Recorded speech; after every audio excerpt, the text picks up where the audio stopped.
Saudara, kita masuk dengan siapa sebenarnya penduka itu. Saudara, cepat atau lambat, setiap kita, setiap manusia adalah seorang penduka. Kalau dulu dipikir orang yang kehilangan, orang yang terkasih, suami, dan sebagainya, itu dikatakan kita penduka. Tapi ini menurut saya, ini saya menyimpulkan bahwa setiap kita itu penduka. Kalau kemarin saya bercakap-cakap dengan Pak Agus untuk memastikan tentang acara ini, sebenarnya saya bilang, saya cukup surprise dengan saudara yang hadir mengikuti acara ini. Dari yang muda, umur 25 tahun, sampai umur 83. Wow, appreciate sekali. Saya sangat menghargai, karena kalian semua itu preventif. Melakukan sesuatu tindakan yang belum terjadi. Waktu saya mengalami sudden death, kematian mendadak dari suami saya, belum ada seperti ini. Saya nggak tahu namanya konseling, saya nggak tahu namanya minta tolong, saya doa tumpang tangan. Saya pikir selesai. Ke gereja, berkumpul dengan teman-teman, saya pikir that's all, selesai masalah saya. Tidak, saudara, itu racun. Dan perlu saya mengenal kejadian di dalam jiwa saya. Dan saya tidak tahu. Saya tidak punya preventif seperti ini. Nah, penduka adalah seorang yang tadi mengalami kehilangan sesuatu yang berharga, saudara.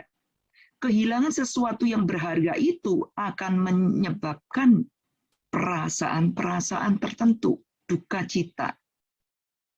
Nah, duka cita itu menimbulkan adanya emosi yang berperan terhadap kehilangan objek itu, baik objek yang hidup atau yang mati. Dan mengalami perasaan-perasaan yang menggelisahkan itu wajar, dan Anda tidak perlu malu.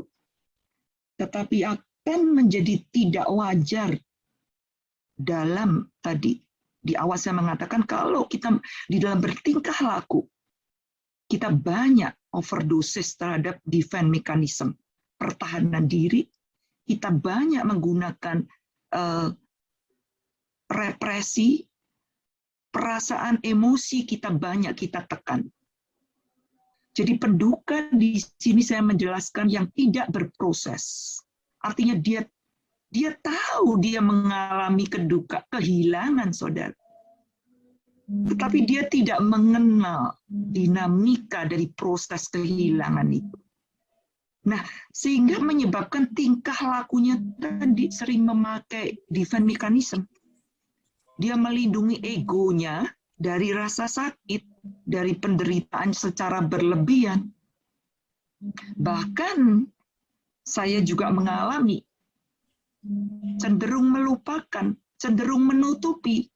Bahkan ada beberapa orang yang memberontak, marah, dan sebagainya.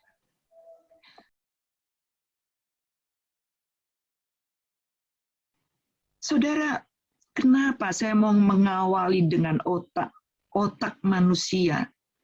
Kondisi otak manusia yang mengalami kedukaan itu seperti apa sih?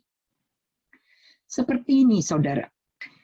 Kalau otak manusia, kalau dia sedang mengalami emosi atau perasaan yang terlalu berlebihan, tentunya kalau kita kehilangan, apapun bentuk kehilangan pekerjaan, rumah kita terbakar, atau harta benda kita, kehilangan yang berwujud atau tidak berwujud, anak kita yang kita kasih pindah agama, keyakinan, bagi kita itu kehilangan, pukulan. Nah, kondisi otak kita, otak bagian tengah kita, saudara, yaitu limbic system, di mana ada bagian di sini yang namanya amigdala, yang bagian coklat ini, yang kecil ini di bagian otak tengah kita, itu dibanjiri oleh chemical ataupun hormon-hormon yang namanya hormon kortisol, hormon norepinefrin ataupun epinefrin. Dan dua hormon ini itu yang bisa mengawal kalau seseorang tuh stres berat. Sedangkan otak itu tuh seperti operator, menyimpan memori, menyimpan banyak kenangan, dan dia bisa memerintahkan tubuh kita mengalami sensasi-sensasi. Jadi jangan kaget saudara, orang yang mengalami kedukaan, kehilangan, tidak bisa move on, maka dia akan mengalami fisik tubuhnya itu pusing, detak jantungnya kencang, nafasnya pendek-pendek. Nanti di sesi 2 kita akan belajar breathing, deep breathing ya, bagaimana mengatasinya dan sebagainya. Nah, otak ini sangat penting. Sehingga ada dalam jurnal saya membaca, kalau orang dalam kondisi kedukaan atau kehilangan, emosinya berlimpah, hormon yang tadi memenuhi bagian amigdalanya, biasanya jangan mengambil keputusan. Kenapa, saudara? Karena bagian PFC-nya, bagian otak depannya, prefrontal cortex-nya, itu dibanjiri oleh hormon-hormon yang emosi tadi. Dia nggak bisa berpikir normal, dia nggak bisa mengambil keputusan. Pada PFC adalah otak bagian depan kita, berfungsi untuk rasional dan sebagainya. Nah, ini saya akan tunjukkan kepada saudara. Tadi kehilangan itu siapa? Kita sudah tahu, setiap kita mengalami penduka sebagai penduka. Nah, kehilangan itu apa? Yaitu di sini saya cantumkan ada 11, mungkin lebih, yaitu perceraian itu termasuk kehilangan, saudara. Terus kehilangan pacar bagi yang masih muda-muda, yang usia 25 ya, tiba-tiba kalian putus pacar, itu kehilangan.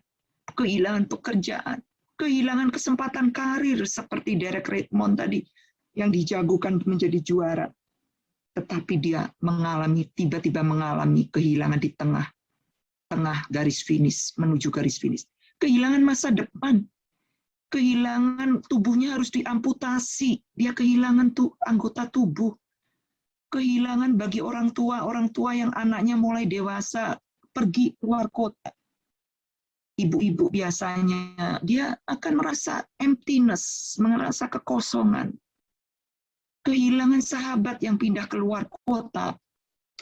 Kehilangan harta benda, uangnya dicuri, rumahnya. Kehilangan orang yang terdekat, mungkin anak kita, suami kita, yang memilih keyakinan lain. Wow, itu sangat menyedihkan.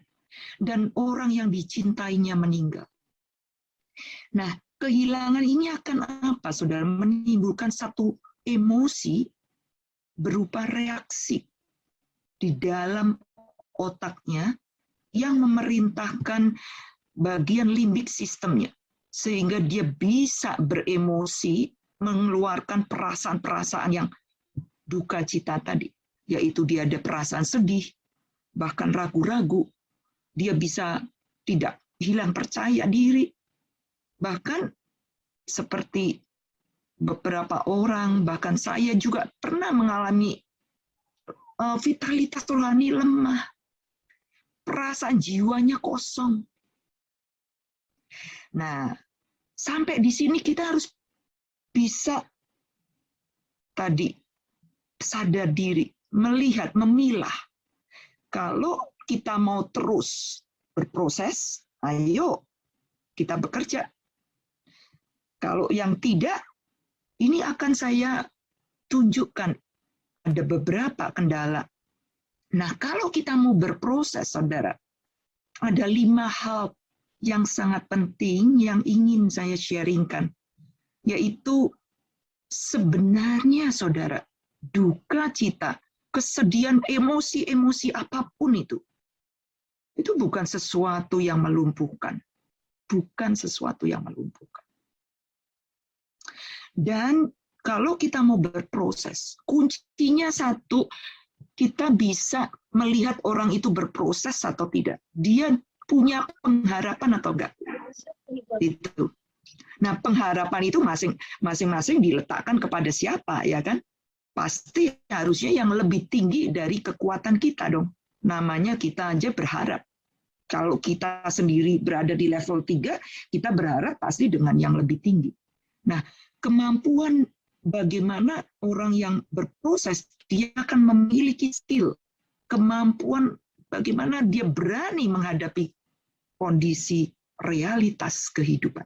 Bahkan COVID yang datang tiba-tiba, siapkah kita menghadapi sudden virus yang datang tanpa diprediksi? Seluruh dunia panik.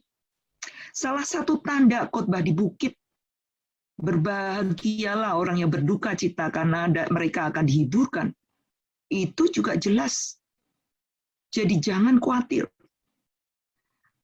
Kualitas positif menandakan keselamatan. Yaitu apa?